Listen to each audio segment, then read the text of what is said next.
어린이 주일을 통해서 이런 부모가 됩시다 라는 말씀으로 잠시 은혜를 받기를 원합니다. 우리는 5월이 되면 가정이 달이라고 이렇게 말들을 부르고 있습니다. 이 가정 속에서 우리가 이 가정의 달에 우리가 가정의 모든 식구들이 예수 그리스도를 통해서 화평함과 행복이 넘치는 가정이 다 되시기를 주의 이름으로 축원합니다. 이 시간 우리는 어린이 주일을 맞이해서 부모된 우리가 우리 자녀들을 어떻게 길러야 할 것인가, 그리고 우리가 과연 어떤 부모가 되어야 하는지를 오늘 본문을 통해서 상고함으로써 은혜를 받는 귀한 시간이 되기를 바랍니다. 첫째로 오늘 본문 24절로 26절 말씀에 보면 참으로 위대한 신앙을 발견하게 되어집니다. 모세가 어떻게 해서 이와 같이 위대한 신앙을 가질 수가 있었던가 하는 것입니다. 모세의 마음속에 어떻게 이와 같이 투철한 민족의 본이 자리를 잡고 있었던가 하는 것입니다. 그 해답은 본문 23절에서 그 해답을 밝혀주고 있습니다. 우리 다같이 23절을 다시 한번 읽어보겠습니다. 시작. 믿음으로 모세가 났을 때에 그 부모가 아름다운 아이를 보고 석 달 동안 스스로 임금의 명령을 무서워하냐였으며 라고 말씀을 하고 있습니다. 분명한 사실은 우리 성경에서 보면 훌륭한 인물의 자녀는 그 배후에 바로 부모가 있다 하는 사실을 깨달을 수가 있습니다. 훌륭한 자녀가 있는 그 배후에는 훌륭한 부모가 있다는 사실을 우리가 알 수가 있게 됩니다. 우리는 이 시간의 본문을 통해서 모세의 부모에게서 성경적인 부모상이 과연 어떤 것일까 하는 것을 깨달을 수가 있게 되는 것입니다. 23절 말씀에 보면 제일 처음에 나오는 단어가 믿음으로 하는 단어로 시작되고 있고, 또 모세에 대해서 하는 단어도 믿음으로 라는 단어로 시작되고 있음을 볼 수가 있습니다. 모세의 부모는 첫째로 모세를 믿음으로 길렀다 이러한 말씀이 되겠습니다. 믿음으로 양육한 아이는 절대로 잘못되는 법이 없습니다. 그 순간에는 조금 이와 같이 탈선을 했다가 다시 돌아오게 됩니다. 제 자리를 바로 차지할 수 있게 됩니다. 바로 믿음으로 양육한 아이는 세상이 아무리 부패하고 타락을 해도 하나님께서 그의 앞날에 축복을 해주시고 반드시 하나님이 책임져 주시게 된다 이란 말입니다. 부모된 우리 역시도 우리 자녀들을 무엇으로 길러야 할까요? 믿음으로 기르고 하나님의 말씀으로 양육해야 한다라는 교훈을 받을 수 있습니다. 둘째는 모세의 부모는 모세의 가능성을 본 것입니다. 모세에 태어난 그 육신적인 정황을 본 것이 아니고 모세를 보고 그를 통해서 장차 이 아이가 무엇이 될 것이다 하는 가능성을 보았다 이 말. 23절에 믿음으로 모세가 났을 때에 그 부모가 아름다운 아이임을 보았다 라고 말씀을 하고 있습니다. 모세가 태어났을 때 그의 아버지 아브라함이나 어머니 요베벳을 볼 때에 그는 모세가 아름다운 아이임을 바로 보았다고 하는 사실입니다. 모세를 통해서 가능성을 보게 됐다 이란 말이 되겠습니다. 여러분 보세요. 빨간 몸뚱이, 그 당시에 빨간 몸뚱이 태어난 이 아이가 이제 이와 같이 바라보면서 이 아이에게 무엇을 볼 수, 육신적으로는 정황이 틀립니다. 애국의 왕이 남자아이를 태어나면 무조건 유대인 가운데 남자아이를 죽여라 하고 바로 음명을 내리기도 했던 시대였습니다. 부모는 모세를 보면서 그 당시의 정황을 보면서 야, 이 피를 먹을 자식아, 이때 태어나서 왜 네가 이때 태어나느냐, 차라리 평안한 시대에 태어났는데 또 이제 왜 이런 시대에 태어나서 아버지 어머니의 마음을 이렇게 아프게 하고 이렇게 하고 원망하고 불평하지를 아니겠다 이런 말이 되겠습니다. 모세의 부모는 이 아이가 그것을 반드시 하나님 앞에서 훌륭한 아이로 자랄 것이다, 훌륭한 아이가 될 것이다, 하나님께서 귀하게 사용하는 인물이 될 것이다 하는 것을 믿음의 눈으로 보았다 말입니다. 모세의 부모는 모세를 보고 왼수 덩어리라고 생각하지 않고 하나님께서 귀하게 사용하는 인물이 될 것이라고 하는 영적 가능성을 모세를 통하여 아기 모세를 통해서 보게 되었다. 이것이 믿음이 있는 부모가 보는 눈과 믿음이 없는 부모가 보는 자식을 바라보는 눈과 차이는 하늘과 땅 차이다 하는 사실. 그리고 세 번째는 모세의 부모는 최선을 다해서 모세를 길렀다. 믿음으로 모세가 났을 때에 그 부모가 아름다운 아이를 보고 석 달 동안 숨겨 임금의 명령을 무서워 아니했다라고 본문은 밝혀주고 있습니다. 모세의 어머니는 모세를 또 아버지는 모세를 위해서 자기의 목숨까지도 내어놓는 각오로 모세를 길렀다. 우리 이 시간 어린이주일을 통해서 본문을 통해서 여기에 모세의 부모가 모세에게 어떻게 양육을 했는가 이것을 보면서 우리 부모들도 이렇게 됩시다 라는 말씀으로 잠시 은혜를 받기를 원합니다. 첫째로 모세의 부모는 모세를 믿음으로 길렀다 라고 말씀을 하고 있습니다. 모세가 태어날 때 그 당시의 상황은 잔인한 시대였습니다. 애굽의 바로가 가만히 보니까 그렇게 노동을 하고 심한 노동을 했는데 이스라엘 백성들의 아이를 잘 생산하는 거예요. 그러니 장차 이렇게 되다가 이스라엘 백성의 자녀가 많이 태어나고 그러면 자기 나라를 정복한 이와 같은 정복해버리면 안 되지 않냐. 그러니까 이 숫자를 줄여야 돼. 어떻게 줄였느냐. 남자아이는 무조건 죽이고 여자아이만 이와 같이 키워서 그다음에 그 여자아이가 크면 결혼을 애굽의 남자와 결혼을 시켜 하면 저를 꼼짝 못한다. 그런 정책을 쓰기에 이르렀던 시대였습니다. 모세의 부모는 모세를 기르기 위해서 목숨까지 내어놓는 각오로 길렀습니다. 우리 모두는 어린이주일을 통해서 이 상황을 우리가 생각해 볼 때에 그의 아버지 아브라함과 또한 어머니 요게벳은 하나님이 주시는 이 선물을 자기 마음대로 죽일 수도 없고 살릴 수도 없는 거예요. 그래서 3개월 동안 모세를 자기 집에서 몰래 숨겨서 이러다가 더 이상은 기를 수가 없습니다. 애가 이제 목소리가 커지고 울고 이러면 들키면 큰일 나거든요. 그래서 어쩔 수 없이 나이강에 상자를 만들어서 띄울 수가 있었습니다. 그래서 저들은 어린 모세를 석 달 동안 집에서 기를 때까지 길렀다 이란 말이에요.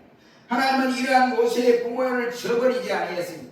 모세의 부모의 믿음을 보고 하나님이 모세를 죽여서는 안 된다. 그래서 바로의 공주가 그 시대에 나일강에 와서 목욕할 틈이 없습니다. 궁중에서 얼마든지 깨끗한 목욕을 할 수가 있어요. 가만히 있어도 시녀들이 잘 목욕을 시킬 수 있습니다. 그런데 하나님 그 공주의 마음을 재촉하게 해서 나일강에 가서 목욕을 하게끔 마음을 요동했습니다. 또 거기 가서 갈대 상자를 보았습니다. 그 아기 속에 아기가 있는 것을 보았습니다. 그리고는 그 아기를 자기의 양아들로 삼아서 바로에 있는 궁으로 데려가서 양아들로 삼게 되었습니다. 하나님께서는 여기에 그치지 아니하고 어머니 요게벳을 그의 유모로 선택하도록 그의 바로 바로의 딸의 공주의 마음을 움직이게 했습니다. 믿음의 어머니 요게벳은 어린 모세에게 젖을 먹을 때도 그냥 먹이지 않았습니다. 그가 밥을 먹을 때도 그냥 가만히 두고 그냥 자기 마음대로 먹게끔 그렇게 하지 않았습니다. 그는 젖을 먹일 때나 언제든지 어린 모세를 가슴에 안고 너는 애굽의 공주의 아들이 아니다. 너는 하나님의 백성 이스라엘의 사람이다. 그러니 너는 애굽의 학문을 통달해도 애굽의 그 관습대로 네가 행할 것이 아니라 너는 장차 유대인으로서 하나님을 잘 섬기는 백성이 되어야 되고 믿음으로 이와 같이 우리 조상들이 믿음으로 어떠한 일을 행했는지 믿음의 조상들의 이야기를 들려주었습니다. 히브리인의 긍지에 대해서 시간마다 일러주었습니다. 우리 여기서 모세가 믿음의 사람이 된 것은 어머니 요게벳의 믿음의 교육 때문이었다 하는 것을 잊어서는 아니 되는 말씀입니다. 여러분 보세요. 믿음으로 기른 아이는 절대로 어긋나는 법이 없습니다. 잘못되지를 않습니다. 반드시 훌륭하고 귀한 그릇으로 하나님께서 사용하심을 우리는 역사를 통해서도 증명이 되고 있습니다. 우리나라는 미국의 초대 대통령이 워싱턴입니다. 이 워싱턴이 하루는 자기 어머니 생신 때에 초절하게 백악관에서 생일 파티를 했습니다. 그때에 많은 대사들이 오는 가운데에 프랑스 대사가 워싱턴 어머니에게 묻습니다. 어머니, 어떻게 하면 아들을 저렇게 훌륭하게 키웠습니까? 라고 물었습니다. 그 비결이 대가제 무엇입니까? 물었더니 워싱턴 어머니가 하는 말이, 나는 별거 한 거 없습니다. 언제나 그 아이가 어릴 때부터 교회를 한 번도 주일에 빠진 일이 없습니다. 그리고 하나님 말씀으로 잘 양육하여 하나님 말씀에 절대 순종해야 된다. 이것밖에 자기는 가르친 일이 없습니다. 라고 말을 했습니다. 여러분, 훌륭한 아들의 배후에는 훌륭한 믿음의 부모가 있다는 사실을 우리에게 입증해 주는 내용입니다. 반대로 문제의 자녀의 이와 같이 배후에는 분명히 그 자녀가 잘못한 것이 아니라 그 배후에 있는 부모들의 잘못이라고 저는 생각합니다. 부모들이 아버지 보세요. 다른 정신을 내면 자녀들이 순간에 비틀릴 수 있어요. 비틀리다 다시 돌아오고. 그 실제적인 예를 들면 대구의 어떤 장로님 가정입니다. 어느 날 주일날 보니까 목사님이 보니까 장로님 자녀가 안 보여요. 그래서 장로님에게, 장로님 오늘 아무에 오늘 교회 안 보이는데요 했더니 그 장로님 하시는 말씀이, 우리 아이가 지금 대학 시험 입시를 위해서 지금 준비하는 것에 바쁩니다. 그래서 대학 들어가면 잘 나올 거니까 목사님 걱정하지 마시고 가만히 그 아이 그냥 두세요. 이렇게 이야기했습니다. 그러니까 이제 목사님이 이래도 못하고 저래도 못하는 상황. 그래서 그 해에 입학을 했으면 다행인데 입학이 못되고 떨어져 버렸습니다. 그래서 또 재수를 하게 됐습니다. 재수를 했는데도 또 떨어졌습니다. 재수를 시에는 안 되니까 또 삼수를 했어요. 삼수를 하고 떨어져 버렸습니다. 어떻게 되겠습니까? 그 아이가 부끄러워서 교회를 나올 수 없어요. 그러니까 친구 따라 술집에서 가고 술도 마시고 이와 같이 이렇게 돌아다니다가 대구에 큰 화재 사건이 일어난 일이 있습니다. 그 속에 불이 탔는데 보니까 시신을 발견했는데 장로님 아들이 새까맣게 걸린 상태에서 시신으로 발견된 이 말이 제가 뭐 지어낸 일입니까? 사실대로 있었던 그대로입니다. 실제로 있었던 사건이다 이 말. 그렇다고 한다면 우리 부모의 입장에서 우리 자녀들을 어떻게 키워야 하느냐, 이것을 교훈받을 수가 있습니다. 자녀들을 키우는데 육신적인 중심으로 키우지 마시고 항상 영적 중심으로 키워야 됩니다. 육신적인 중심으로 키우다가는 그 신령이 지옥에 가서 이와 같이 빼빼 말라서 해골처럼 마르게 된다면 부모의 입장에서 생각하면 하나님께서 자식이라고 하는 귀한 선물을 주셨는데 우리 마음대로 키워서 저녁벌이 되어버리고 말지 않습니까? 그러니 하나님의 뜻대로 잘 양육하는 것이 절대로 필요하다, 이런 교훈입니다. 우리 부모들 입장에서 명심하시기를 주의 이름으로 축원합니다. 두 번째로 23절에서 모세가 태어났을 때 그 부모는 그 아이가 아름다운 아이임을 보고 바로 보았다 이 말. 아름다운 아이임을 보았다는 말이 되죠. 모세의 부모는 모세를 통해서 바라보면서 빨간 몸뚱이 뭘 해야 할 것이 있겠습니까? 생각할 것이 있겠습니까? 그러나 믿음의 눈으로 보고 모세에 대한 가능성을 부모가 보게 되었다.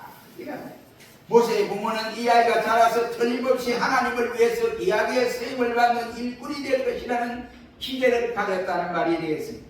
이 세상의 부모들은 자기 아이가 이 세상에 태어날 때 아름답고 귀하게 여기지 않는 부모는 아무도 없을 것이라고 생각합니다. 그러나 일반인들이 자기 자식을 보는 눈과 믿음의 부모가 자기 자식을 보는 눈과는 하늘과 천지 차이다, 이런 말.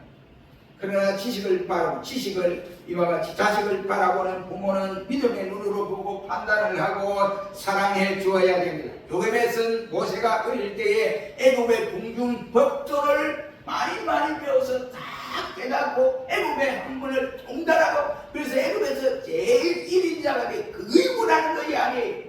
어머니는 그렇지 아니하고 그의 마음속에, 야, 내가 공부부터를 배우고 해도 하나님이 모든 뜻이 있을 거야. 하나님 이대로 살아가라. 너는 지금 애국궁에서 왕자의 대우를 받고 살아가지만은 너는 원래 하나님을 섬기는 백성이다 라고 가르쳐. 하나님이 너를 택하셨다. 하나님이 너를 죽을 뻔했는데 바로 우리가 더 이상 부모로서 아이를 기를 수 없었는데 하나님이 너를 나일강에서 공주를 통해서 건져내게 하고 애굽의 바로궁에 와서 공주의 아들로 이와 같이 키우게 하고 내가 너를 유모로 내가 어머니인데 유모로 애국궁에 와서 너를 이와 같이 돌볼 수 있도록 하신 것도 하나님이야. 그러니 네가 하나님 백성으로 살아가야 돼 라고 양육을 했습니다. 모세가 장성한 사람이 되어서 그대로 현실로 나타났습니다. 요셉의 품에서 배웠던 신앙적 교육은 나중에 바로 궁에서 40년 동안 배웠던 모든 교육을 이겨내는 하나의 기척이 되어졌습니다. 그가 40년 세월을 지내면서 하나님의 백성으로서 함께 고난 받는 것이 애국의 모든 보화보다도 더 큰 재물로 여겼더라 라고 하는 내용을 보아서 알 수가 있습니다. 그렇다면 부모는 우리들도 자녀를 바라볼 때에 아이들에게 야단만 치지 말고 자녀들에게 있는 가능성을 보고 그 자녀의 마음속에 비전을 심어줘야 됩니다. 꿈을 심어줘야 된다고요. 야 이놈의 자식아 이래가지고 네 어디에서 똥통이나 될 거야. 세상에 네 쓰는 사람 없어. 이래가지고 뭐 하겠어. 이러면 절대 그렇지 않습니다. 그 자녀의 마음속에 있는 꿈을 심어줬어요. 비전을 심어. 하나님이 너를 절대로 버리지 않아요. 왜? 부모가 너를 위해서 눈물을 흘린 것이 얼마나 많은데 너를 위해서 밤낮으로 너희가 누워 잘 때 머리에 손을 얹고 기도를 해줬는데 절대로 너희는 그래 될 수 없어. 그러니까 네가 분명히 하나님의 역사를 이루어 나갈 거야 하고 꿈을 심어주는 부모가 되어야 된다. 부모들이 정신을 차려야 돼. 그 아이들 보세요. 아이들 하는 오락설을 보라고. 어떤 아이가 이제 학교를 가는데 나니까 학교 가기 싫어. 이놈이 걸어가는 것도 쓰리바 진질 걷고 걸어가니 힘이 없이 내게 없이. 그래서 내가 그랬어. 야 이놈아 이 학교 가는 거니 지었나? 방감이 났겠나? 그랬더니 하는 말이야. 이게 그래. 그랬는데 태도도 그렇고 그래요. 그래서 그 초등학교 교장을 내가 좀 압니다. 그래서 내가 교장 선생님 요즘 아이들의 정신교육이 좀 덜 된 것 같아요. 이랬더니 그는 교과서도 없어요. 이래 그 교장도 그런 말 하더라고요. 이게 뭐냐? 아이들에게 우리가 그 모습만 보지 말고 모세의 부모처럼 그 아이에게 비전을 심어줘야 됩니다. 장차 너는 하나님이 이렇게 하실 거야. 꿈을 길러줘야 된다. 이란 말이에요. 우리가 잘 아는 에디슨을 알죠. 에디슨이 학교에 입학을 했습니다. 그런데 입학을 했는데 선생님이 우리말로 말하면 1 더하기 1은 2다. 이러니까 에디슨이 가만히 생각해봐. 그게 아니다. 이거. 선생님 그게 아닙니다. 왜 1 더하기 1이 2가 꼭 돼야 됩니까? 그랬어요. 그러니까 야 너는 그러면 어떻게 생각하냐. 1 더하기 1은 1도 될 수 있고 2도 될 수 있고 3도 될 수 있고 이렇게 할 수 있습니다. 이러니까 전마가 정신병자 그래가지고 전화하라고 그래가지고 너 부모 데리고 와 이랬어요. 그래가지고 어머니가 학교에 갔더니 이 아이를 내가 도저히 가르칠 수 없습니다. 그러니 전화하니까 데리고 가세요. 데리고 왔어요. 입학하고 3개월 만에 학교에서 퇴학을 당했습니다. 그런데도 어머니는 그렇게 보지 않았습니다. 전화로 보지를 않았습니다. 어머니는 그의 에디슨의 비범한 재능과 그리고 소질에 대한 것을 발견을 하고 그것을 키워주었습니다. 에디슨을 보고 그때 엄마가 하는 말이 야 이놈 자식아 네가 어찌 1 더하기 1은 2도 2인데 왜 1이 된다고 하고 또 2도 되고 3도 된다고 엉뚱한 소리를 해가지고 선생님의 마음을 아프게 해서 네가 퇴학을 당하느냐 예의 이놈 자식아 이런 소리 안 했어요. 그 아이를 보고 왜 그러냐면 에디슨은 이렇게 큰 동아리에 이제 물을 양쪽에 2개 뜨고 와가지고 그곳에 큰 동아리 하나 놓고 거기다 2개 다 갖다 보면 하나가 돼. 다른 사람이 생각할 수 없는 생각을 에디슨은 가졌습니다. 그가 바로 84세에 이 세상을 떠나면서 바로 그가 발명한 것이 1869가지를 발명함으로써 세계의 발명왕이라는 이와 같은 명칭이 붙었습니다. 우리 역시도 부모된 입장에서 자녀들이 다 잘하면 좋지요. 그러다 보니까 다 잘하고 이렇게 강요하지 말고 자녀가 무엇을 잘하는지 잘 살펴서 그 자녀에게 가능성을 부모가 보고 그에게 꿈을 심어주라 이라는 말씀입니다. 그래 니 뭐하겠어? 경비나 하겠어? 니들은 뭐하겠어? 아무것도 이 세상에 너를 요구하는 사람이 없어. 그렇게 하면 아이의 힘을 빼놓는 일입니다. 가능성 있는 것부터 아이를 키워주라. 이것이 모세가 가르쳤던 그의 부모의 교육 방법입니다. 세 번째는 23절에서 보면 석 달 동안 숨겨 임금의 명령을 무서워 아니했다 라고 말씀을 하고 있습니다. 여기에 모세의 부모는 바로 최선을 다해서 모세를 길렀다 이런 말씀이 되겠습니다. 이 말씀이 무슨 말입니까? 모세의 부모는 당시에 바로 왕의 수상 같은 명령을 무서워하지 아니했다는 말이 되겠습니다. 다시 말하면 이제 부모로서 할 일은 다 했다. 나머지는 하나님이 알아서 해줄 것이다 라고 하나님 앞에 맡겼던 일을 볼 수 있습니다. 모세를 숨겨놓고 계속해서 기르다가 모세가 꿈으로 인해서 이제 빽빽 꿀을 쌓고 이러면 옆집에 그 소리가 들리고 저 집에 아이가 그냥 살아있는데 저 아이가 남자아이인데 살아있네. 이제 소문이 꺼지면 어린 모세는 말할 것도 없이 죽을 수밖에 없고 그의 부모도 이와 같이 처형을 당할 수밖에 없습니다. 그러니까 모세의 이 부모들은 자기 목숨을 내어놓고 모세를 길렀다 이런 말씀이 되겠습니다. 그리고 최선을 다해 모세를 길렀다 말입니다. 우리가 잘 아는 10편 127편 3절 말씀은 우리가 잘 압니다. 자식은 여호와께서 주신 기업이요 그의 열매는 바로 그의 상급이로다 라고 말씀을 하고 있습니다. 하나님께서 우리에게 주신 여러 가지 기업들이 많습니다. 그 많은 기업들 가운데 가장 귀한 기업이 무엇인지를 여러분 아십니까? 그 기업이 또 돈 많고 뭐 사업 잘 되고 뭐 직장이 든든하고 뭐 삼성에다가 이사가 되고 그런 것이 아니라 이 말이야. 가장 귀한 기업은 우리들의 자녀란 말이에요. 하나님이 그 자녀를 우리에게 선물로 주었다 이라는 말씀이 되겠습니다. 자녀는 하나님께서 우리에게 주신 귀한 선물이라고 할 수 있습니다. 우리가 다른 농사를 아무리 잘 지어도 자식 농사를 짓지 못하면 옛날에 그래. 지금은 이 시골에 이렇게 사람들이 많이 안 삽니다만 옛날에는 많이 살았잖아요. 씨발이 이렇게 많이 살아. 그때 그 가정이 돈은 많아도 먹고 살기는 지장이 없어도 자식이 대망난 이거 아이고 저놈의 자식 제 애비 얼굴에 똥칠에 저기 아버지 어디게 제가 소갈 들렸습니다. 그러니까 아버지를 또 존경할 생각도 안 해서 보는 사람. 그때 아이고 자식 농사는 잘 짓지? 어? 그 돈 많으면 무슨 소용이 있어? 이런 소리를 했지 않습니까? 그런 때가 있었습니다. 그러므로 아무리 다른 농사를 잘 지어도 자식 농사를 잘못 지어버리면 우리는 가장 귀한 것을 잃어버리고 맙니다. 나중에는 그 아이를 위해서 가슴을 치면서 자기 자신을 후회하면서 살아갈 수가 있습니다. 여러분 우리가 누가복음 15장을 읽어보면 탕자의 비유가 나오지 않습니까? 그 탕자가 아버지의 품을 떠나서 자기 재산을 가지고 먼 나라에 가서 허락마다에 다 썼어요. 쓰고 이제 배가 고프니까 갈 데가 없어요. 그래서 돼지 키우는 농장에 가서 돼지 키우는데 배가 고파서 돼지 주는 지없는 줄로 배를 채우고 먹다가 주인에게 걸렸어요. 내가 이놈아 왜 그 돼지 키우는 그 음식을 네가 먹느냐 하고 그러니까 그래 가만히 생각 아버지 집에 가는 중요한 건데 내가 왜 이 짓을 하고 있냐. 그래서 아버지 집으로 트고 아버지 집을 향하여 걸어가는 모습을 볼 수 있습니다. 그래서 이 사람을 일러서 우리는 탕자다라는 말씀을 하고 있습니다. 그러나 누가복음 15장을 읽을 때마다 탕자의 비유보다도 그럼 아버지는 뭘 했느냐? 아버지는 아들을 위해서 뭘 했느냐? 이런 말.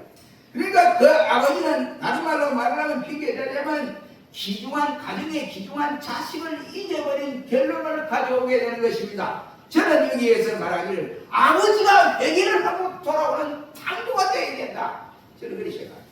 왜 그러냐? 자녀들의 영원한 관심이 없고 자신이 같이 지식적으로 세상적으로 살을 지게 하고 육신적으로 살을 지게 하고 자녀들의 영혼에는 관심이 없는 육신적인 살을 지게 한 아비가 되어서 그 아비가 잘못됐음을 돌아보고 하나님 앞에 회개했어야 한다. 저는 그렇게 생각합니다. 우리는 자녀들을 부모의 이기적인 욕망에 따라서 키워서는 안 됩니다. 하나님의 뜻에 맞도록 하나님이 기뻐하시는 모습이 되도록 믿음으로 주님의 말씀으로 가능성을 보고 최선을 다해서 길러야 하는 것입니다. 결론을 내겠습니다. 오래전에 독일 어느 마을, 조그만 마을에서 유대인의 소녀가 아버지와 가족이 단란하게 살았습니다. 경건한 이와 같은 가정이었습니다. 그들이 바로 믿음으로 잘 살았고 그들이 또한 유대인으로서 경건하게 살았다고 하면 얼마나 대단한 신앙을 가졌는지 알 수 있습니다. 11조도 하루 여김없이 잘 되었던 가정, 안식일을 거룩하게 지켰던 가정. 그런데 다른 동네로 이사를 가게 되었습니다. 이 가보니까 이 회당이 없어요. 회당, 유대인 회당이 없어요. 그 마을에, 조그만 마을. 그래서 아버지가 돌아보니까 개신교 루터교회가 하나 딱 유일하게 있는 거예요. 그래서 한 날은 아버지가 주일 다가오는데 아이들 불러놓고 얘들아, 이제 우리가 회당이 없으니까 회당에 갈 수가 없고 이제부터 우리는 개신교로 간다. 그랬더니 이 아이가, 젊은 아이가, 이 어린애가 한 말이, 아버지 왜 그러시는데요? 물었습니다. 아버지를 그동안 존경하고 살았다. 왜 그러시는데요? 그러니까 이 아버지가 하는 말이, 우리 가정과 우리의 사업을 위해서 부득불 우리가 개신교 교회적으로 가야 한다. 그러니 이번 주부터 그렇게 간다 라고 선언을 하고 그렇게 가더라고. 그때에 이 아이가 아버지에 대한 존경심이 사라져버리고 말았습니다. 결국은 그 아이가 그런 마음으로 살았는데 그 아버지에게 이제 그렇게 이유를 물으니까 아버지가 우리 기업을 위해서, 우리 가정의 기업을 위해서, 잘 되기 위해서 우리가 그렇게 가는 수밖에 없다 이런 소리를 하니까 더 이상은 아버지에게 기대할 것이 없어졌습니다. 그러다가 이 소녀가 이제 커서 영국으로 유학을 가게 됐습니다. 유학을 가서 다른 학과를 선택한 것이 아니라 그는 바로 헤겔의 철학에 대해서 연구를 하기도 하고 가서 공부를 상당히 많이 했습니다. 그런데 그의 나중에 그의 사상의 최고의 집계성이 범철학 비평이라는 유명한 책을 썼습니다. 그런데 그 책 가운데에 바로 세 가지를 부정을 합니다. 첫째는 바로 신의 존재를 부정한다. 하나님을 부정한다. 두 번째는 인간의 양심을 왔다 갔다 하니까, 아버지는 왔다 갔다 하니까 인간의 양심을 부정합니다. 세 번째는 종교는 아편이다 라고 주장을 했습니다. 여러분, 그리고 나서는 이 사람이 뭘 만들었느냐? 공산주의를 제창을 했습니다. 이 사람이 대가전 누군지 여러분 알고 있습니까? 누군지 알고 있느냐고요? 유대인의 가정에서 공산주의 제창을 한 사람, 우리가 잘 아는 칼 마르크스라고 하는 사람. 어린 시절 부모가 그에게 보여줬던 미선적인 신앙이 이와 같이 엄청난 비극의 결과를 초래하고 말았다는 말이 되겠습니다. 사랑하는 성도 여러분, 우리는 만에 하나라도 하나님과 자녀를 위해서 하나님 앞에서 바로 위선적인 신앙을 가져서는 아니 된다 이 말이에요. 여러분의 자녀가 모세와 같이 훌륭한 인물, 하나님이 귀하게 쓰는 그릇이 되기를 원하십니까? 믿음으로 길러야 하는 것입니다. 육신으로 판단하고 육신으로 길러서는 그 아이의 장래를 보장받을 수 없습니다. 자녀들의 가능성을 보고 자녀들의 가슴에 비전을 심어주는 부모가 되어야 됩니다. 그리할 때 하나님께서 그 자녀 한 사람 한 사람을 반드시 귀한 인물로 하나님이 세워주십니다. 우리 모두 부모된 입장에서 모세의 부모처럼 자녀들을 잘 양육하여 우리 교회의 큰 일꾼으로 이 나라 이민족에 크게 쓰임받는 하나님의 귀한 일꾼으로 키워가시기를 주의 이름으로 축원합니다. 아멘. 거룩하신 주님, 우리 자녀들